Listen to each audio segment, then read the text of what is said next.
This is Hope Central, the Adventist broadcasting network of the Central Luzon Conference, with a theme inspired by the past called To Shape the Future.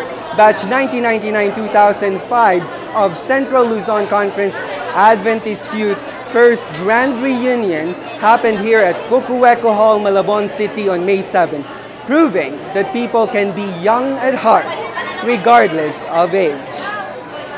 As Divine Hour Speaker, Pastor Joby Abut, Southern Asia Pacific Division Youth Leader and CLC Youth Director from 1999 to 2005, emphasized the importance of knowing one's identity as young Seventh-day Adventist. 2011 is declared by the Church as the Year of Identity. Younger youth na narito kayo, na-appreciate ko kayo na narito kayo. Gusto kong sabihin sa inyo na ang inyong pagkatao ay mahalaga. Mahalaga kayo sa Panginoon at ang kahalaga na yan ay magbibigay sa inyo sa inyong mga desisyon sapagkat alam nyo kung ano ang inyong pupuntahan. Moreover, according to Pastor Yabut, there are three things that can happen in a young person with Jesus Christ. During the Sabbath School lesson review, Pastor Jeronimo Viennes Jr. of Aurora led out in discussing the experience of Elijah and Elisha. The attendees, old and new, in the youth department were divided into groups to discuss 4 questions leading to understanding Christ as one's protection against life's challenges. Earlier at the program, after the praise time, Agno welcomed the attendees with a roll call from Area 1 to Area 11. She was congratulated for passing the bar exams this year without breaking the Sabbath and still being active with church activities. Attendees and organizers expressed satisfaction and enrichment as regards the reunion. Okay. The gathering of these young people is very important because first, we would like to encourage our younger generation that they will be inspired and they will feel that being a young people is really a happy ones. And of course, for the adults who are already married, sometimes they're married, we would like also to let them feel that they still have the responsibility to be an advisor for these young people.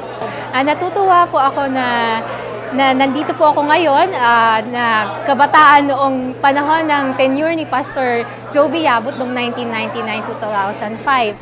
At itong event po na ito ay bihira lang talaga mangyari sapagkat karamihan ng mga batch ngayon ay kumbaga karamihan ay nasa iba na ring bansa o kaya naman ay nagsipag-asawa na kaya medyo mahirap nang makapunta o kaya nga sinasabi nga ng isang kasamahan namin yung iba naman ay matatandang dalaga na at matatandang binata.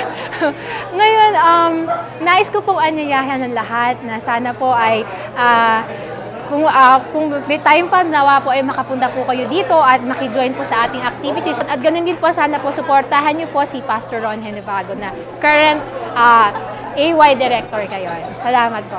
Ayan, natutuwa po ako na naging part ako nitong Grand Reunion kasi marami po ako natutunan ng mga bagay. Like, being a leader kasi it's not hard, it's not easy, it's not that easy. Pero by this, yung message po ni Pastor Yabut, he said that because of Jesus, I am forgiven and free, I am valuable, and I am a new creation. So, from there, naisip ko kasi na parang ang hirap kasi you will going to lead a CLC-wide Amicus Association. So, nahirapan ako kasi I know that I'm not that good leader or weak ako, may mga weaknesses din ako.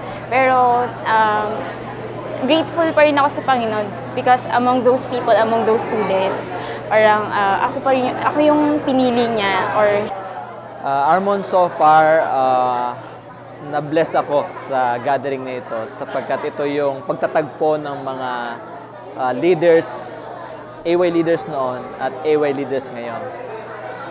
Isang realization yung nakuha ko na hindi pala natatapos yung pagiging AY leader noon. Ito pala ay konektado sa panahon ngayon. Tulad nito, nakita natin yung mga AY leaders noon na hanggang ngayon masigasig pa rin sila. Nasa puso pa rin nila yung pagiging kabataan.